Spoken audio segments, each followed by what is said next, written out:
Also das ist natürlich ein Problem bei vielen elektrischen Geräten, dass sogenannte Sollbruchstellen eingebaut werden, die ganz magischerweise immer, sobald die Gewährleistung dann abgelaufen ist, weil da müssten sie es ja noch reparieren oder zurücknehmen, dann plötzlich irgendwie anfangen, nicht mehr zu funktionieren. Loki Öko, dein Podcast, der die Loki-Fragen zu Umwelt und Klima beantwortet, ohne Langeweile oder Zeigefinger. Klare Fakten, echte Insights und ehrliche Gespräche mit Sophie und Greenpeace. Windräder. Bei Windrädern habe ich eine gute, typische böse Onkelfrage. Weil jedes Mal, wenn ich Thema Windrad anrede, heißt erstens Umwelt verschandeln, es ist hässlich. Und der zweite Punkt ist, ja, aber wenn wir unsere ganzen Stromnetze nur mit diesen erneuerbaren Energie füttern würden, das wird sich doch niemals ausgehen. Vor allem mit den ganzen E-Autos. Das ist ein Anknüpfpunkt für später. Aber was haltest du davon? Weil ich finde, gerade in Österreich haben wir viel Potenzial für erneuerbare Energien. Genau, wir haben viel Potenzial für Windkraft und so ehrlich muss man halt sein. Wir wollen natürlich auch in Zukunft in einer Welt leben, wo wir Energie und Strom haben.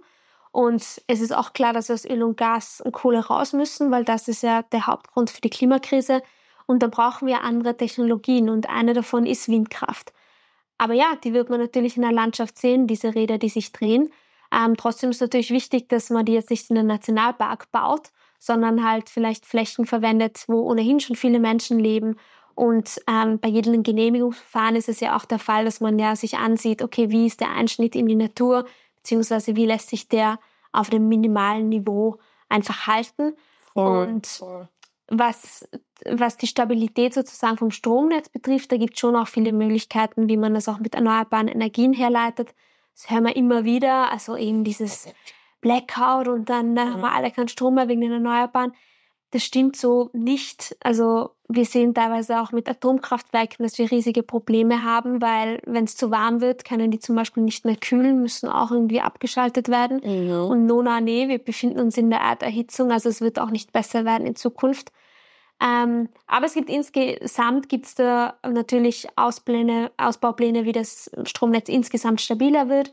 Und es gibt dann einfach andere Speichermöglichkeiten. Also es gibt Batterien, die jetzt am Vormarsch sind. Und man kann zum Beispiel auch mit Wasserkraftwerken tatsächlich auch Strom vorübergehend speichern. Ja, wirklich? Genau. Ah, da gibt es wirklich schon viel. Aha. Ja. Ein großer Punkt bei Windrädern war auch noch, ich war vor einem Jahr in Dänemark und da haben sie angefangen, die Windräder ins Meer zu bauen. Habe ich auch interessant gefunden. Also damit es halt nicht in der Landschaft steht, aber dann haben sich die Leute auch wieder aufgeregt, dass der Meerblick vermiest war. Aber gut, was haltest du von E-Autos jetzt als Alternative? Das ist ja eigentlich auch so eine große Technikinnovation gewesen, wo dann alles waren so, oha, da können wir drauf umsteigen und dann können wir weiterhin mit unseren Einzel-BMWs durch die Gegend fahren. Aber da ist dann schon auch großer Punkt mit den Batterien. Ja. Aluminium, das dafür verbraucht wird.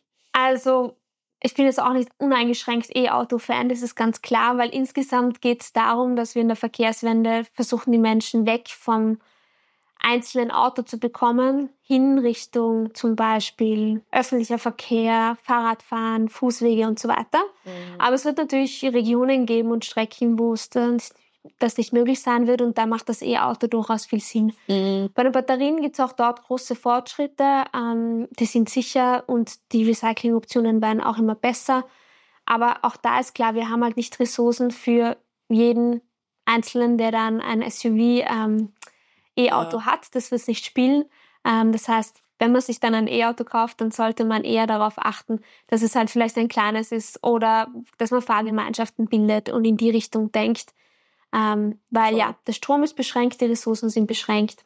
Ja, voll. Aber es ist ein guter Punkt, weil wenn ich dieses Thema mit Öffis anbringe bei vielen Freunden, die halt nicht in der Stadt wohnen, dann kommt halt oft das berechtigte Argument, ja, aber Sophie, du wartest halt auf deine U-Bahn 10 Minuten und wir warten auf den nächsten Bus, wenn es hochkommt, 3 Stunden. Und das ist halt, also das Öffi-Netz ist halt am Land nicht so ausgebaut. Aber gut, wenn E-Autos dann da eine gute Alternative sind, dann wäre das Problem ja eigentlich in dem Fall gut angebracht dort. Das heißt, E-Autos am Land fördern wäre eigentlich smart. Genau, und natürlich kann man am Land schon auch die öffentlichen Verkehrsmittel verbessern, ja. Also, und ein Problem ist auch natürlich die Raumordnung, sagt man. Das heißt, wie natürlich auch Dörfer gebaut werden, sehen wir halt, sobald das Auto dann damals da war, halt vor 50 Jahren oder so, haben halt die Menschen auch total weit draußen ihre Häuser gebaut, weil sie konnten ja überall mit dem Auto hinfahren. Das heißt, wir haben halt keine dichten Ortskerne mehr. Und es ist schon klar, wenn dann auf dem Berg 5 Häuser stehen, dass sich da nie ein Bussystem auszahlen wird. Also das heißt, man muss auch, wie man baut, in der Architektur natürlich mitdenken und schauen, dass es eher konzentriert ist. Ja. Das ist gut für Verkehrssysteme, aber es ist natürlich auch besser, wie zum Beispiel für Naturschutz oder Biodiversitätsschutz, dass man einfach eher dichtere Besiedlungsflächen hat und dann aber wieder viele Flächen, wo die Natur eigentlich eher in Ruhe gelassen wird. Ja, das macht Sinn. Das heißt, da haben eigentlich die Leute den Preis ihrer Privacy, payen die da ein bisschen mit den Öffis, gell? Ja, so habe ich noch nie über das Thema nachgedacht. Das stimmt eigentlich. Arg.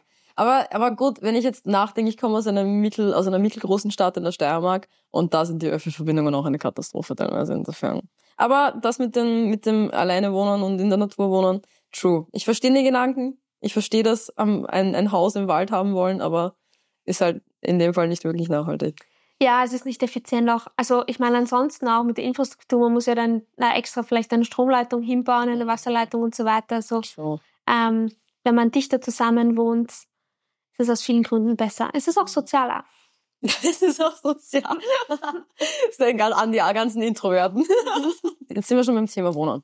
Wir haben extreme Heizkosten im Winter und ich schwitze mich im Sommer ab. Und mir kommt vor, Altbauwohnungen sind da nicht wirklich effizient, was das betrifft, also was generell die Beheizung und das alles betrifft. Warum wird da nicht mehr auf, Erneuerungen gesetzt? Warum wird da nicht mehr unterstützt, subventioniert? Es ist, finde ich, schon ein bisschen ein Problem. Also, ja, ist auch ein großer Problembereich. Aber hier haben wir auch eine gute Nachricht tatsächlich. Es ist nämlich so, dass im letzten Jahr haben sich die klimaschädlichen Gase aus diesem Bereich, also Gebäude heißt das, um 20% minimiert. Was echt ein riesiger Brocken ist. Interesting. So, ich mache jetzt einen ganz Hard Cut. Ich bin wieder bei Einzelverbrauchsprodukten.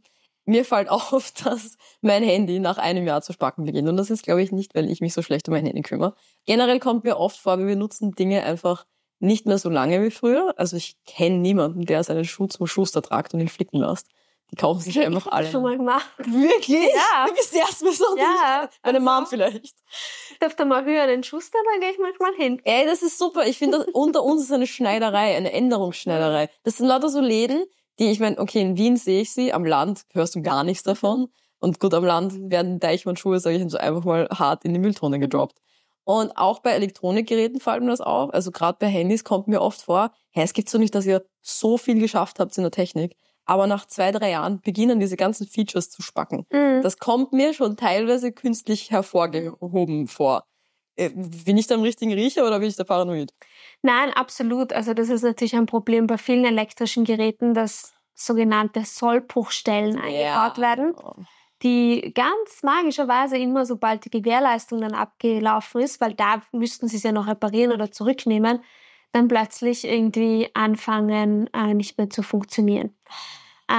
Und ich habe da auch ein sehr gutes Beispiel, weil mir ist jetzt schon 2-mal so gegangen, dass meine elektrische Zahnbürste kaputt geworden ist. Wie, Alter?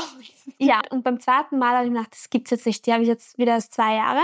Ich schau mal, kann ich die irgendwo einschicken, dass sie wieder repariert. Und dann hieß es gleich schon so, gut, sie nehmen nur Reparaturfälle an, sozusagen beim Hersteller, wenn die noch in die Gewährleistung fallen. Und ich so, okay, gut, das kommt nicht mehr hin.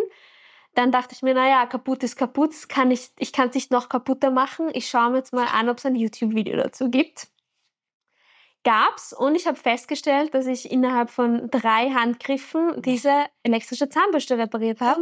Weil im Endeffekt ist nur eine Schraube locker gewesen und ich musste dieser 90 Grad drehen und dann hat sie wieder funktioniert. God damn. Und man sieht dabei halt, wie arg das eigentlich ist, weil man hätte sonst einfach die ganze Zahnbürste, die ganze Elektronik wieder weggeschmissen. Und in dem Fall war es halt ein Handgriff. Das ist ja nicht nur jetzt für die Umwelt wack, sondern auch für mein Geldbörsel. Die verarschen mich ja hin und vorne. Das ist teuer. Ja, absolut. Und man sieht halt auch einfach, dass es nicht darauf ausgerichtet ist, zu reparieren. Also ich meine, ich musste halt die Kappe unten relativ runterstemmen sozusagen. Hätte man auch einfach so bauen können, dass man es mit einem Klick aufmacht. Und ja, oder auch die im Kundenservice sagen können. Genau, oder solche Sachen, ja. Also das ist natürlich sehr frustrierend, weil es auch der Fall ist, dass sehr oft die elektrischen Geräte dann noch, wenn man sie neu kauft, auch billiger sind in der Reparatur. Und dann hat man noch mehr Anreiz, sozusagen das zu reparieren. Ja, das ist Das fällt mir oft auch, selbst wenn man dann Sachen einschicken kann, dann musst du halt die Reparatur selber übernehmen und das sind dann teilweise auch schwingliche. Was ich irgendwie verstehe, es sitzt halt eine Person da und muss das Ding reparieren. Aber natürlich greift man dann vielleicht eher, dann schaut man sich vielleicht neue Zahnbürstenmodelle an und denkt sich, ja, die Technik hat sich schon verbessert, kaufen wir gleich eine neue. Ja, genau. Aber nervig. Ja, ich meine, die gute Nachricht hier ist, dass zumindest in Österreich jetzt einen Reparaturbonus ja gibt. Also für alle, die das vielleicht noch nicht wissen, man kriegt da 50% jetzt von der Reparatur zurück. Und das geht eigentlich sehr easy. Das heißt, immer wenn ich was reparieren lasse, kann ich das eigentlich einreichen beim Staat und kriege die Hälfte der Kosten zurückerstattet. Und das ist schon eine super Maßnahme, weil das eben dann dazu führt, dass ich mir eher etwas reparieren lasse, anstatt was Neues zu kaufen. Weil es ist ja klar, wenn die Reparatur 120 € kostet und das neue Gerät kostet 140, naja. Aber wenn mich die Reparatur vielleicht nur 60 € kostet, dann überlege ich es mir natürlich zweimal. Ja. Beziehungsweise, wenn wir wieder zu den Handys zurückkommen, was ich eigentlich bei jedem meiner Handys schon gemacht habe, ist den Akku zu tauschen. Das kann man relativ easy machen in Reparaturshops und auch da zumindest zahlt die Hälfte davon der Staat aktuell. Aber bei Apple ist das wack. Apple Akku tauschen. Früher bei meinen Samsung-Geräten konnte ich den Akku einfach manuell rausnehmen. Bei Apple war das ja immer schon verbaut. Und dann auch beim Einschicken ist das so ein Kampf mit diesen Geräten. Hated. Ja, aber ich meine, es geht auch für iPhones. Wirklich? Ja. Ah, wirklich? Okay, cool. Einfach mal googeln kann man, ich wohne in Wien, deswegen weiß ich es nur von Wien, aber dort gibt es einige Shops, die das machen. Okay, interesting. Das gehört mehr angepriesen, finde ich. Ja. Also solche Sachen. Das machen wir hier. Ja, genau. Aber es gibt doch nicht, dass wir das machen so müssten. Weißt du, was ich meine? Ja. Weil ich finde schon, dass der Staat, wenn da schon diese Subventionen und Förderungen da sind, dann sollte man die auch in Anspruch nehmen können. Und dafür muss halt erstmal gewusst werden, dass sie existieren. Ja. Und da finde ich, da fehlt ein bisschen Kommunikation in unserer Politik, was das betrifft. Das nervt mich manchmal.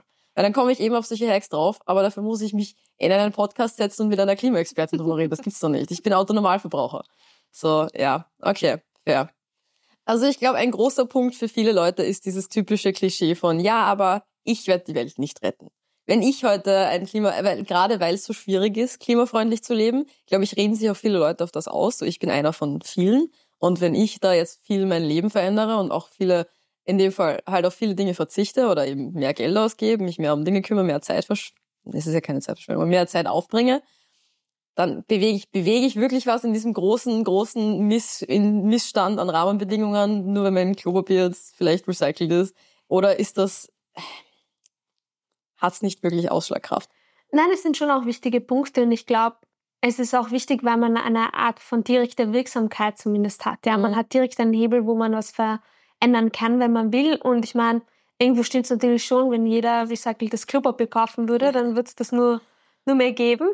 Aber es ist natürlich immer in Ergänzung dazu, dass es sich viele Menschen vielleicht nicht leisten können und dass entsprechend man auch am System arbeiten muss. Und da ist natürlich das auch eine gute Ergänzung, sich dann nicht nur als Konsumentin zu sehen, sondern vielleicht auch als Bürgerin, die etwas einfordert. Oder wenn man eben einem Unternehmen auch schreibt, warum ist das nicht so, warum verwendet sie diese schlechten Zutaten beispielsweise. Das kann natürlich auch helfen, da auch mehr Druck auszuüben auf das System, dass sich das ändert. Voll. Ja, ich finde auch, dass es mehr wie eine Ausrede klingt, aber ich habe sie auch schon öfter, bin ich ehrlich. Ich habe sie auch schon öfter ein bisschen herangezogen, weil ich mir gedacht habe, ja, okay, mach das Kraut jetzt fett quasi unter dem Motto. Aber ein Thema, das ich oft höre, ist Klimaschutz. Das ist ein Privileg-Thema. Darüber kann sich nicht jeder Gedanken machen. Was sagst du dazu? Weil ich finde schon, dass es eigentlich uns alle betrifft. Es betrifft uns alle und wird auch in Zukunft vor allem die nächsten Generationen sehr stark betreffen. Deswegen sollten wir uns eigentlich auch alle dafür interessieren. Die Frage ist aber trotzdem, wie viel Headspace hat man als Person dafür? Wenn man jetzt vielleicht Alleinerzieherin ist und man hat Kinder, Care-Arbeit, man hat vielleicht nicht viel Geld zur Verfügung, muss jeden Euro umdrehen, dann hat man vielleicht nicht die mentale Kapazität, im DM zu stehen und sich zu überlegen, welches Duschgel klimafreundlicher ist.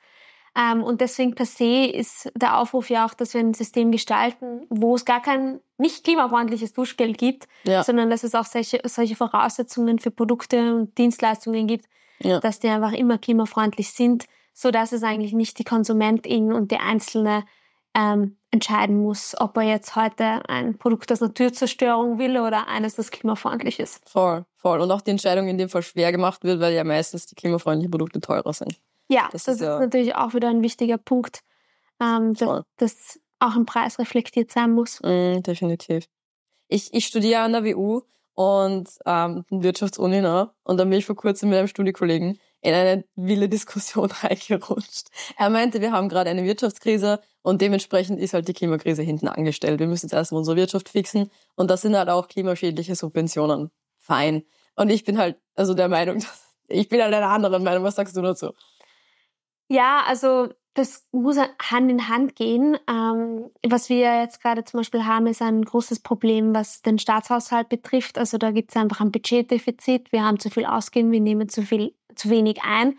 Und gerade da sind die fossilen Subventionen ja etwas, was man angreifen kann. Das ist überhaupt eine fossile Subvention, das heißt einfach Geld, das der Staat ausgibt oder es gar nicht einnimmt, weil es zum Beispiel keine Steuern auf gewisse Dinge gibt, zum Beispiel auf Kerosin, aber auch, weil wir sehr viel Geld ausgeben, zum Beispiel für die Förderung von PendlerInnen. Das heißt, man kriegt ja Geld, wenn man mit dem Auto dann zur Arbeit fährt. Und das müsste man auf jeden Fall ökologisieren, weil es im Moment der Fall ist, dass man eigentlich, wenn man die Öffis nimmt, schlechter abschneidet, als wie wenn man mit dem Auto fährt. Genau, und das sind so Dinge, wo man ja auch quasi in dem Fall die Budgetkrise und die Klimakrise zusammen angehen kann, indem man das eben umstrukturiert. Also das ist ein großer Punkt. Und generell muss ich schon auch sagen, das ist halt diese Doomsday-Kommunikation immer, ja, jetzt wenn wir Klimaschutz machen, dann schadet das der Wirtschaft und dann wandern alle Unternehmen ab und die ganze Industrie. Also das hat halt auch schon richtig lange im Bad, diese Diskussion, weil wir das einfach jedes Mal wieder hören, ja. Und hat sich auch eigentlich in dem Fall ja auch nicht bewahrheitet. Das habe ich mir damals auch bei dem Palmöl-Ding gedacht. Also bevor ich die Inputs von dir hatte, war halt das Gegenargument gegen diese Palmöl-Geschichte halt immer gegen mich. Ja, dann gehen die Unternehmer mit ihren Produkten aus dem Land raus. Und ich war so, als ob die auf den gesamten österreichischen Markt verzichten werden. Ja, das haben sie jetzt in gewissen Ländern gemacht, weil halt politische, wirklich arge Krisen waren.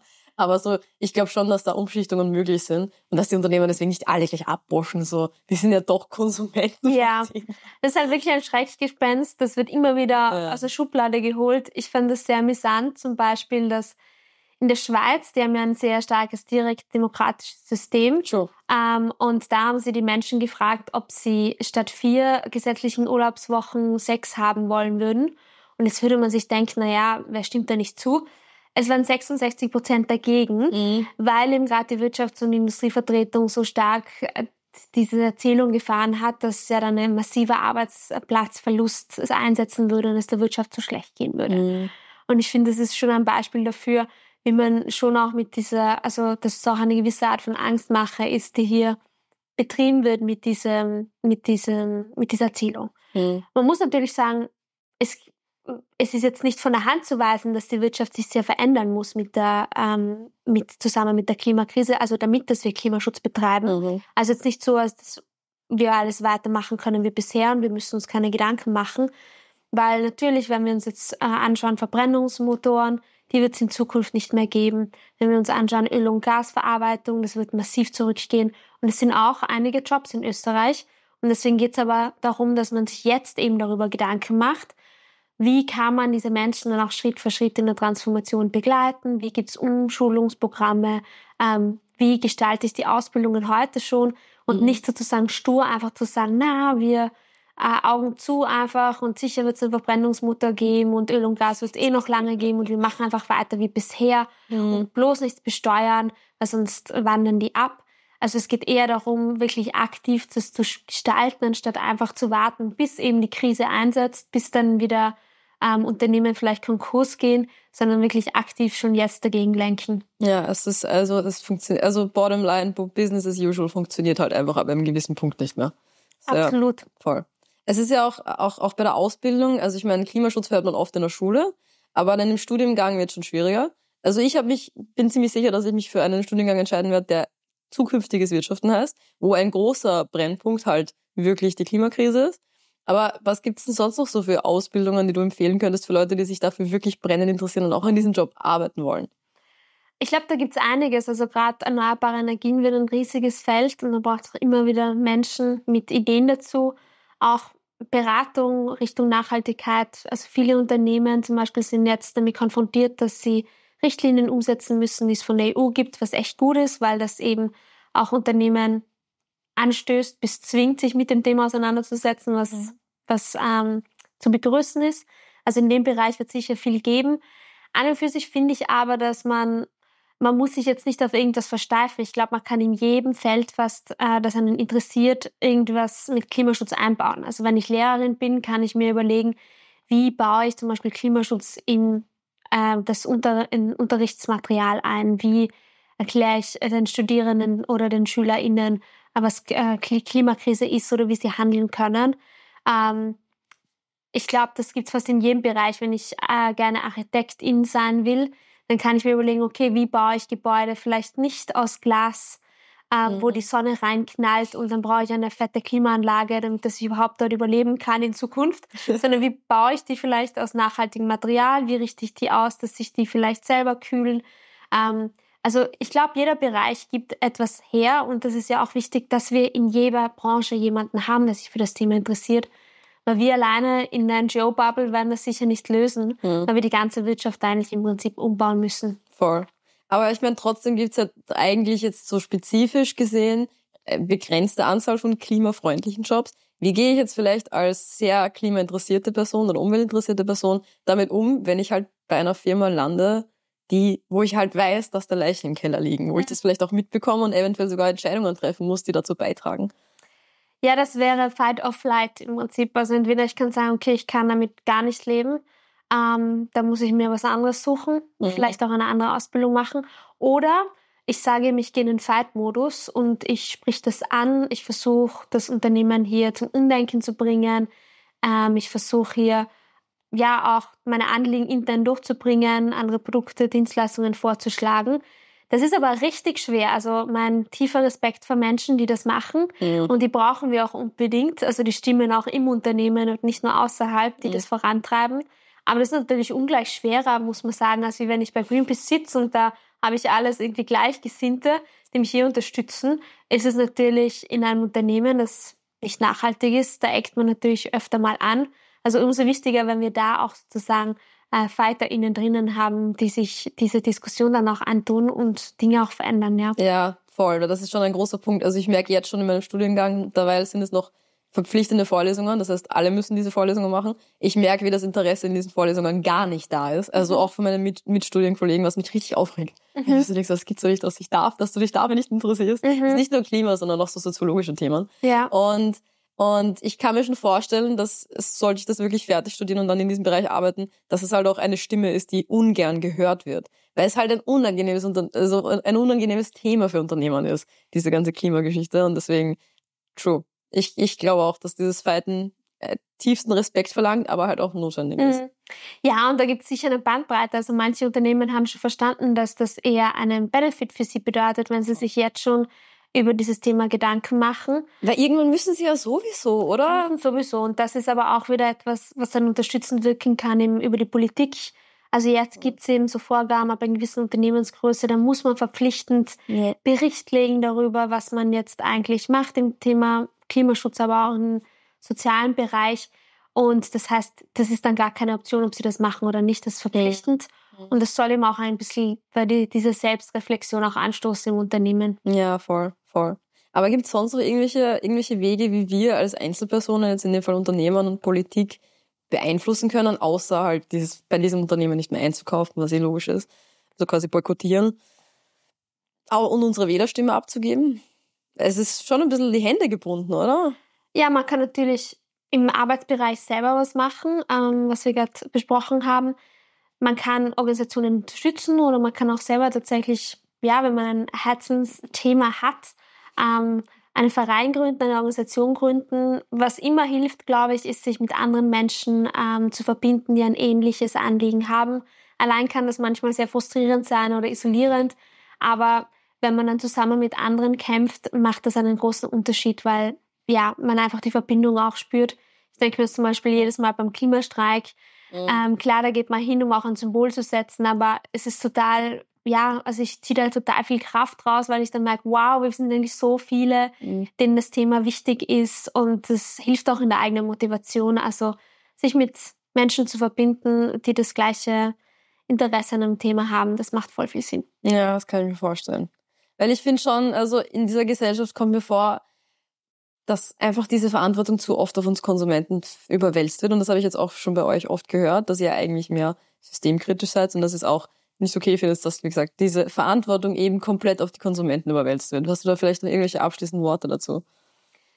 Ja, also das ist wirklich ein Problem und mich nervt auch einfach zusehends, wenn das passiert. Also ich denke mal an dieses Beispiel eben auch von den Ölkonzernen, die dann sagen, naja, wir würden ja kein Öl produzieren, wenn es keiner kaufen würde.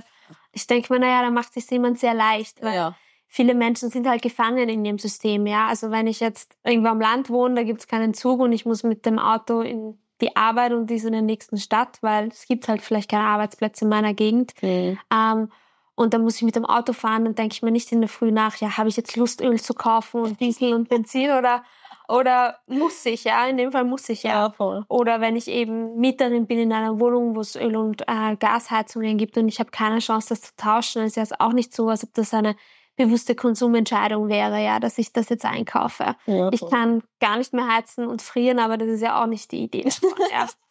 Also von dem her ist es schon etwas, wenn dann so Öl- und Gaskonzerne das als eine freie Entscheidung hinstellen, obwohl sie ja jahrzehntelang dieses System so passiert haben. Ja, und auch so eigentlich aufgebaut haben, dass die Leute abhängig sind von ihren Produkten, dann denke ich mir schon so, ja, macht das sehr leicht. Ja? Gaslighting. Das stimmt, da machen die Gaskonzerne Gaslighting. Es ist schon, also gerade die Gaskonzerne, ich sage jetzt mal Stichwort OMV, die haben ja schon dreiste Aussagen, was das betrifft. Also wenn man sich den Umweltreport anhört von denen, ich durfte letztens gerade in einer Präsentation an meiner Uni einen Pitch für die OMV machen und durfte mich dementsprechend mit ihren ganzen Unterlagen beschäftigen. Hey, die versprechen dir das Blaue vom Himmel, das ist insane.